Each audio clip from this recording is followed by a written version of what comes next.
Fala família, bem-vindos a mais um devocional. Um bom dia para você, que Deus abençoe muito o seu dia. Eu te convido a abrir a Bíblia comigo em Mateus capítulo 16, versículos 13 em diante. Abre aí rapidinho comigo, Mateus 3,16, Mateus 16, versículo 13. Anota aí no chat para quem for chegando, saiba qual é o texto. Nós estamos falando cabeça mil aqui, pessoal. Por isso que eu estou voando aqui nos números. Mateus 16, versículo 13 em diante. Esse é um dos principais diálogos que Jesus tem com os discípulos em toda a escritura, por assim dizer, né? Dos diálogos que estão registrados, esse é um dos mais profundos. Até porque, você vai ver no finalzinho dessa história, que Jesus pega uma frase que Pedro fala e diz, sobre essa frase eu vou edificar toda a minha igreja, vou fundamentar toda a minha igreja. Então note o nível de profundidade que vai ser registrado a partir do texto que nós vamos comentar. Vamos lá, Mateus 16, versículo 13. Já deixa o seu like aí, o seu like ajuda demais para a nossa transmissão chegar para outras pessoas. Então, se está sendo bênção para você, pode ser bênção para outras pessoas também. O seu like ajuda muito nisso. Mateus 16, versículo 13. Olha o que diz, gente. Chegando Jesus à região de Cesareia de Filipe, perguntou aos seus discípulos, quem os homens dizem que o Filho do Homem é? E eles responderam, alguns dizem que é João Batista, outros Elias, e ainda outros Jeremias, ou um dos profetas. E vocês, perguntou ele, quem vocês dizem que eu sou? E Simão Pedro respondeu, tu és o Cristo, o Filho do Deus vivo. E respondeu Jesus, feliz é você, Simão, filho de Jonas, porque isto não lhe foi revelado por carne ou sangue, mas por meu Pai que está nos céus. E eu lhe digo que você é Pedro, e sobre esta pedra edificarei a minha igreja, e as portas do Hades, ou do inferno, não poderão vencê-la. Versículo 19, eu lhe darei as chaves do reino dos céus, o que você ligar na terra terá sido ligado nos céus, e o que você desligar na terra terá sido desligado nos céus. Gente, note que o texto, versículo 13, ele já começa dizendo que Jesus chegou à região de Cesareia de Filipe. O que era uma Cesareia? Para nós entendermos isso, é importante lembrar que o povo judeu, o território judeu, a Judéia, por assim dizer, era um território que estava dentro do Império Romano. Então, eles eram colonizados por Roma, pagavam impostos a Roma. Os soldados militares de Roma ficavam ali guardando a região, tomando conta da região, até para evitar qualquer tipo de rebelião. E uma das formas de colônia que Roma tinha era deixar um governador local, mas que estava submetido à soberania do Augustus Cesare, o imperador romano. Hoje nós temos aqui no Brasil o uso de César como um nome próprio, né? Você deve ter algum amigo, alguma pessoa que você conhece que o nome é César. Mas o Cesare da época, aquilo não era um nome próprio, tá, gente? Tem gente que lê no livro assim de história, o imperador César, acha que o imperador César foi o maior imperador da história, porque ele foi o mais longevo, porque se leu no século tal era César, no outro século também era César. César é um título, assim como o faraó era um título para o imperador do Antigo Egito. Então, o Augustus Cesare era um título que os imperadores recebiam em Roma.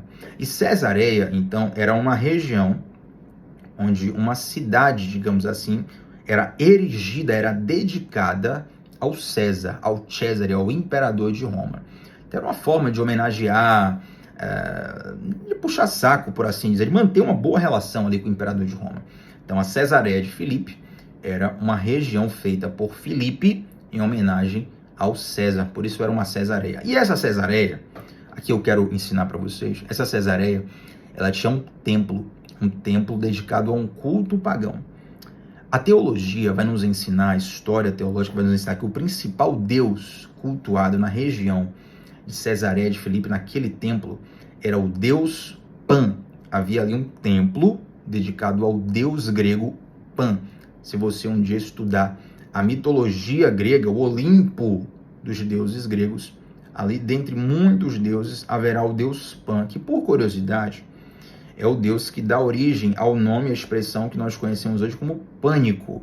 Deus Pan e a expressão pânico, elas estão conectadas. Isso me chamou muita atenção, porque Jesus leva os discípulos para um local onde o pânico era exaltado, o pânico era cultuado. Na nossa sociedade hoje, gente, o número de pessoas que nós vemos com transtornos na alma, inclusive síndrome do pânico, que é uma síndrome crescente em números na nossa sociedade, nós batemos todos os recordes de todas as outras sociedades em termos de números de transtornos mentais. E para isso você não precisa apenas pegar essa constatação, precisa medir comparando a nossa sociedade com a sociedade da época de Jesus. Não precisa ir muito longe, não.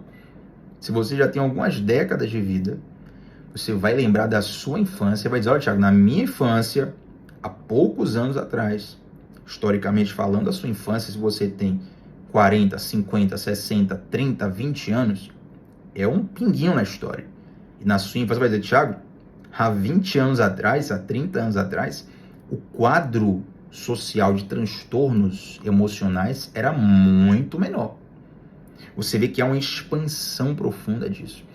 E por coincidência, gente, eu falo coincidência aqui para você pensar, tá? Por coincidência, nós vivemos numa sociedade onde nunca houve a tão chamada liberdade que se propaga por aí. Nunca houve tanta liberdade de pensamento para qualquer tema. Nunca houve tanta liberdade de experiências sexuais. Nunca houve tamanha liberdade para experimentar diversas drogas.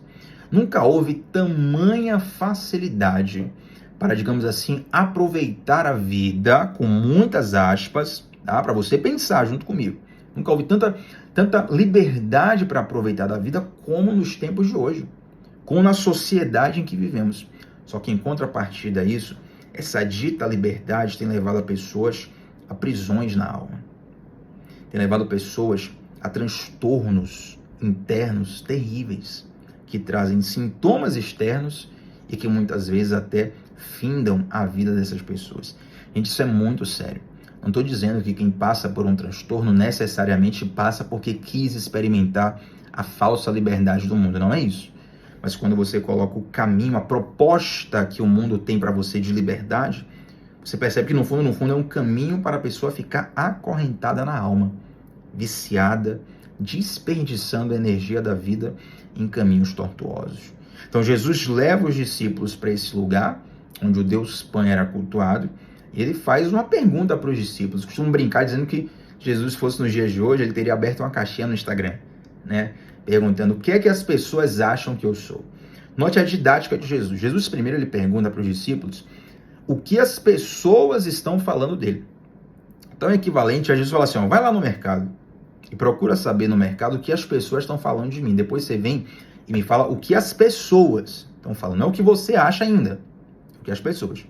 Isso mostra que nós devemos ter um senso do que a sociedade pensa sobre Jesus, sobre o Evangelho, sobre a Palavra de Deus, sobre os valores do Reino de Deus. E hoje nós vivemos uma sociedade que não celebra isso, pelo contrário. É uma sociedade que ridiculariza o estilo de vida bíblico e celebra um estilo de vida pecaminoso. Então isso é o que as pessoas pensam. Aí Jesus fala assim, ó, versículo 14, os discípulos respondem para Jesus, uns dizem que é João Batista, outros dizem que é Elias. Por que esses nomes, gente? Porque Elias era um profeta que não morreu, Elias foi arrebatado. E João Batista havia sido decapitado recentemente e havia um boato crescente por conta da ascensão da fama de Jesus. Algumas pessoas achavam que Jesus era João Batista ressuscitado, que era João Batista reencarnado, entende? Então, alguns falam que tu és Elias, alguns falam que tu és João Batista, alguns falam que tu és outros profetas. E Jesus agora muda o foco da pergunta. Ele fala assim, ó, e vocês? O que vocês dizem que eu sou? Então, note que, em detrimento do que... Não necessariamente em detrimento, mas em contraste com o que a sociedade acha sobre Deus, Deus está interessado sobre a tua opinião pessoal sobre Ele. Talvez você esteja imerso, cercado de pessoas que ridicularizam a fé cristã, que ridicularizam o nome de Deus, ou até muitos que celebram o nome de Deus, mas celebram a fim de obter vantagens pessoais com esse nome. Você está me entendendo aqui? Mas a despeito de todas essas influências que são perniciosas, Jesus pergunta para cada um de nós: e você, o que é que você pensa de mim? Sabe por quê? O que você pensa de Jesus vai definir o que você pensa sobre todos os outros assuntos da vida. O que você pensa sobre Jesus vai definir o que você pensa sobre todos os outros assuntos da vida. Talvez você tenha Jesus como uma figura a ser admirada. Ou talvez você nem admire Jesus, mas você reconheça que Jesus é uma figura histórica muito impactante. E aí você se debruça a pesquisar sobre Jesus, mesmo que não goste dele. Aí você fala, esse cara teve uma influência na sociedade, então vou estudar o que ele pensa, o que ele falou, para poder entender essa influência. Algumas pessoas até têm Jesus como um profeta, de fato. Só por curiosidade, o islamismo, ele tem Jesus como um profeta. Mas apenas o evangelho de Jesus, o cristianismo, a Bíblia, é que destaca Jesus como o Filho de Deus. E isso muda tudo, porque se você reconhece Jesus como um Filho de Deus, então o que Jesus diz, o que Jesus prega, não é apenas uma opinião pessoal de Jesus, mas é também uma forma e é a forma certa de viver. Entende? O que a Bíblia fala não é apenas uma opinião que pode variar, mas é a forma certa de viver. Gente, vamos raciocinar bem rapidinho aqui. Abrir um parêntese. Vamos pensar na seguinte coisa. Jesus não existe. Deus não existe. Ateísmo. Deus não existe. Se Deus não existe, quem é que diz o que é certo e o que é errado?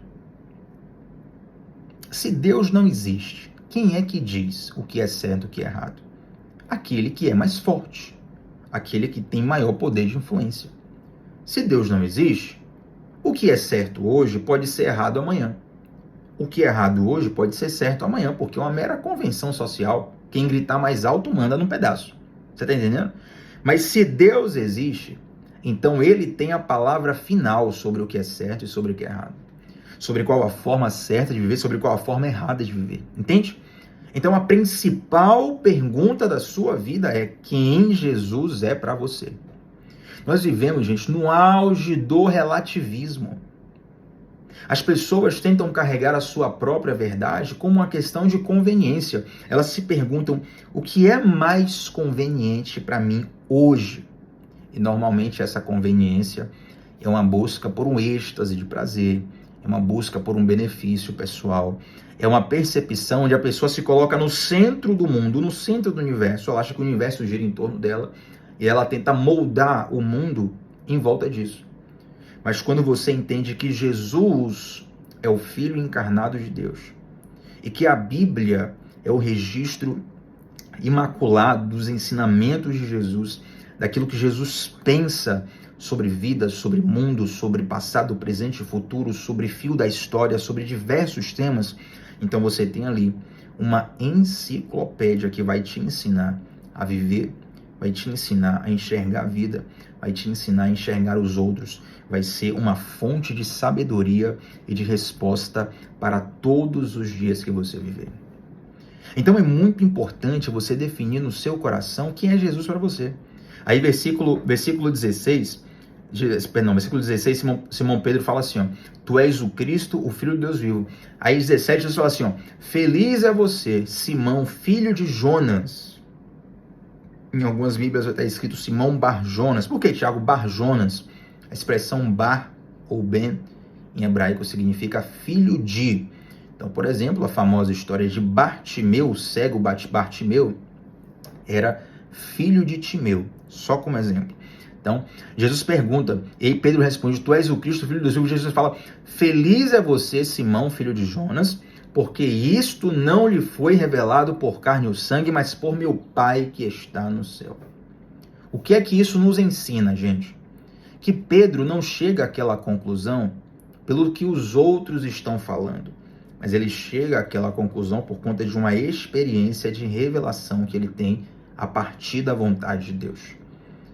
Eu quero te chamar a você transicionar um nível de relação com Deus, onde você apenas ouve os testemunhos dos outros, onde você apenas segue o Deus que é pregado pelos outros, e você mergulha num relacionamento íntimo, pessoal, onde você tem experiência real com Deus. Meu amigo, minha amiga, você precisa absorver isso aqui, ó. Todos nós precisamos ter uma experiência pessoal com Deus. É claro que ouvir os testemunhos dos outros é muito gratificante, é extasiante, alimenta a nossa fé. É bom, é bênção, positivo, se ouvir testemunhos dos outros. Mas chega uma hora, meu amigo, chega sempre um ponto da nossa vida onde, se nós não tivermos uma experiência pessoal com Deus, a nossa fé vai começar a vacilar. Entende?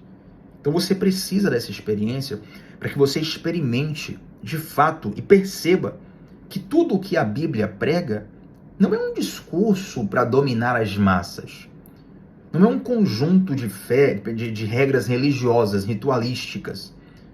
Que o que a Bíblia prega, de que o que está escrito nesse livro, é uma revelação perfeita de quem Deus é e da vontade de Deus.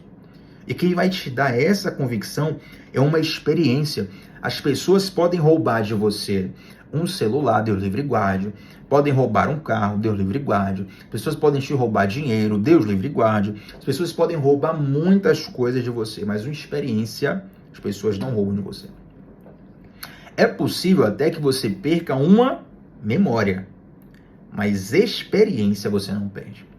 Até mesmo pessoas que perderam uma determinada memória, seja por um acidente ou, enfim, por qualquer motivo, mesmo as pessoas que perdem a memória, mas o sentimento da experiência permanece ali. Quer ver uma prova disso? Existem alguns traumas que algumas pessoas têm, que você pergunta para ela, como é que começou isso na sua vida? A pessoa fala, cara, eu não lembro. Eu não lembro quando é que esse sentimento entrou aqui. Eu não lembro quando é que essa percepção entrou aqui. Eu não lembro como foi que isso começou. A pessoa sabe que tem aquela marca no interior, mas ela nem lembra qual foi a primeira vez, quando foi, porque ela perdeu a memória, mas ela não perdeu a experiência. Entende? O sentimento precisa estar enraizado aqui, porque a partir desse momento não é alguém que está falando para você seguir um caminho, é o próprio Espírito Santo soprando no seu coração, te dando convicção de que tudo isso aqui é verdade. O apóstolo Paulo vai dizer nas suas cartas que o Espírito de Deus testemunha em nosso coração que nós somos filhos de Deus. E aí eu sempre faço a pergunta aqui, né? Alguém tem alguma selfie com Deus? Alguém tem algum registro assim, reconhecido em firma, de cartório, que Jesus assinou e está lá no cartório dizendo assim, ó, eu vou te dar salvação? Essa palavra é verdade? Não tem nada humano garantindo, sabe?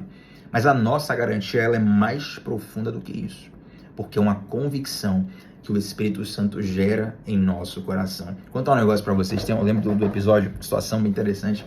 Na minha adolescência, digamos assim, duas pessoas queriam me evangelizar, entre aspas, tá? Queriam me evangelizar para outra religião, né? Estavam ali pregando para que eu me convertesse a outra religião. Interessante, rapaz, eu aceitei aquela conversa, né? Comecei a conversar com a pessoa, a gente conversando sobre teologia, e chegamos num ponto da conversa onde a pessoa disse que Deus não cura. Ela tinha a seguinte percepção, olha, Deus não cura sobrenaturalmente. As curas de Deus, elas são feitas apenas pela medicina, apenas pelos remédios. E só um parêntese aqui, gente, eu creio sim que a sabedoria científica, ela é dada por Deus. Então a capacidade que a medicina tem hoje de prevenir ou tratar doenças, eu entendo que é uma bênção de Deus, é aquilo que a teologia chama de graça comum.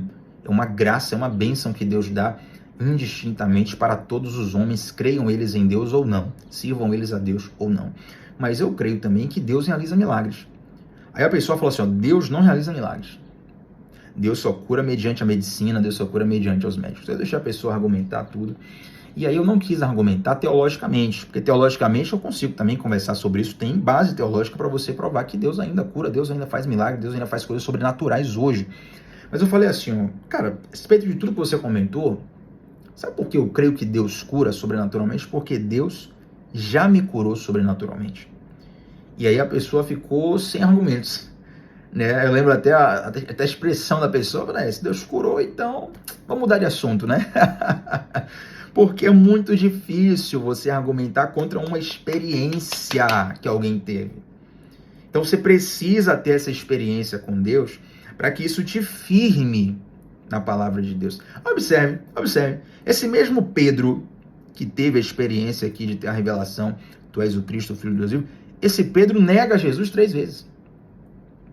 Isso aqui causa um dano profundo na alma de Pedro. A gente tem que ter um episódio bem profundo ali, onde, né, Pedro, tu me amas, Pedro, tu me amas, Pedro, tu me amas. Todos conhecem a história aqui, ou quem não conhece, em outro momento a gente conta ela.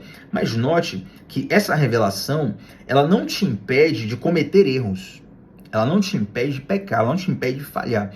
Mas mesmo quando Pedro negou a Cristo, que ele negou ali, tentando dar um disfarce para poder não ser preso, não ser constrangido, mas no íntimo dele, em nenhum momento ele deixou de acreditar que Jesus era o Filho de Deus. Entende? Porque aquela experiência foi dada por Deus. Você precisa ter experiências profundas com Deus. Eu sempre converso com pessoas mais próximas de mim, que eu entendo que é um profundo valor, digamos, pedagógico em experiências metafísicas. E eu reconheço com muito carinho, com muito respeito, que nem todos terão experiências metafísicas.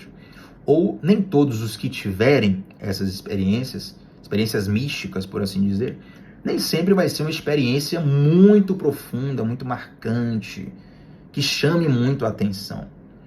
Mas é interessante como as experiências místicas, elas têm, dentre outras coisas, essa função de cravar um testemunho em nosso coração que fica para sempre.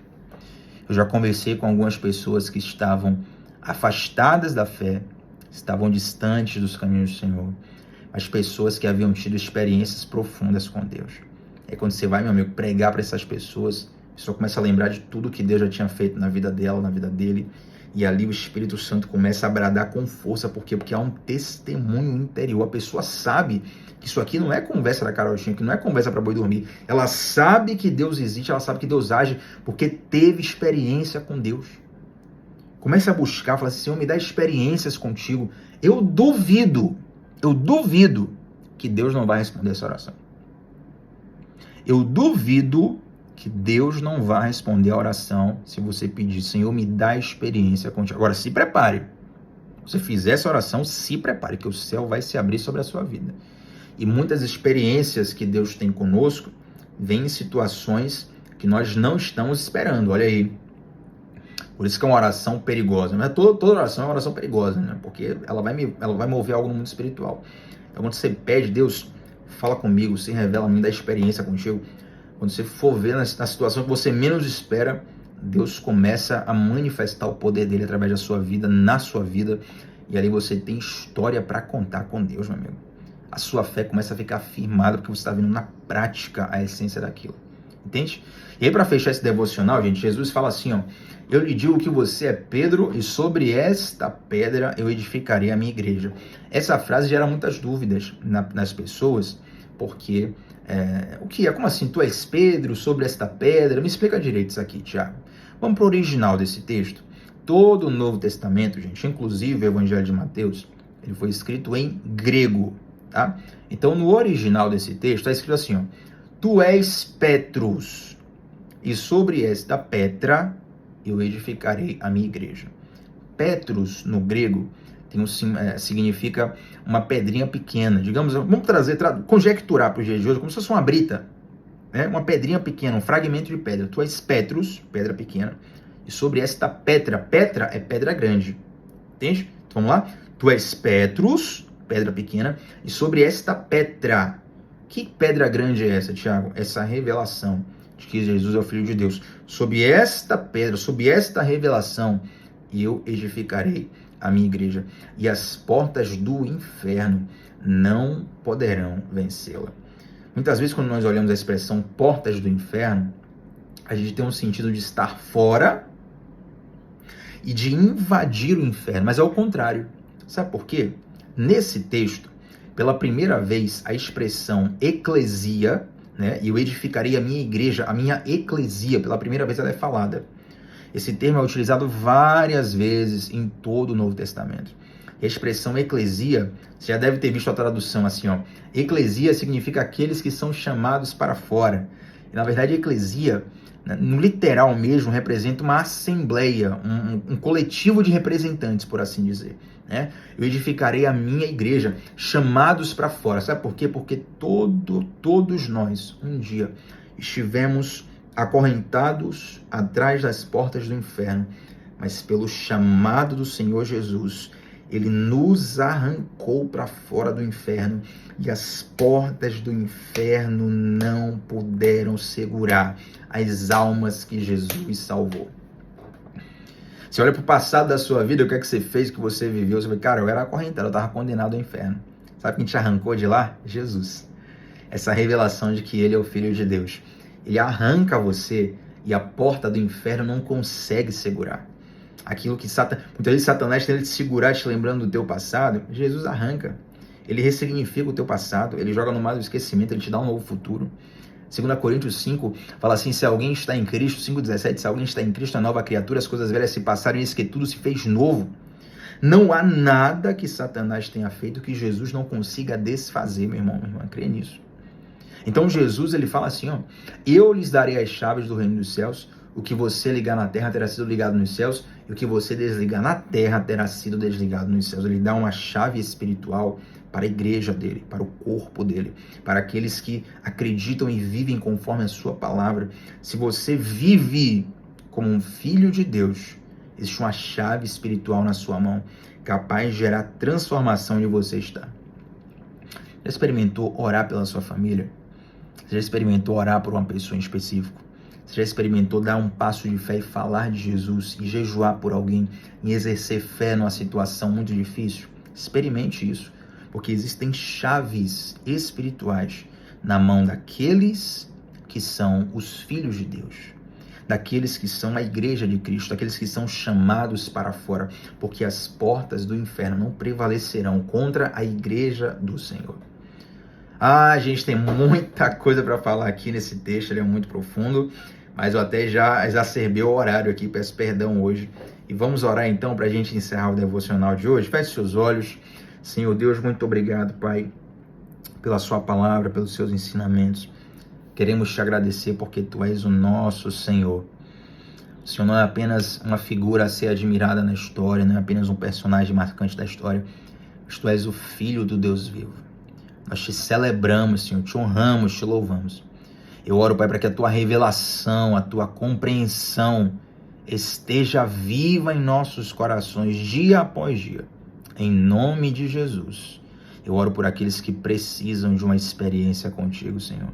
Dá a eles, ainda nessa semana, uma experiência profunda contigo. Em nome de Jesus. Amém. Gente, deixa um like nesse vídeo, o seu like é muito importante para que essa transmissão alcance outras pessoas. Se inscreve no canal, ativa o sininho das notificações e deixa um comentário aqui abaixo de como essa palavra falou contigo. Comenta aqui, o teu feedback é muito importante, me ajuda a entender como Deus tem falado ao seu coração.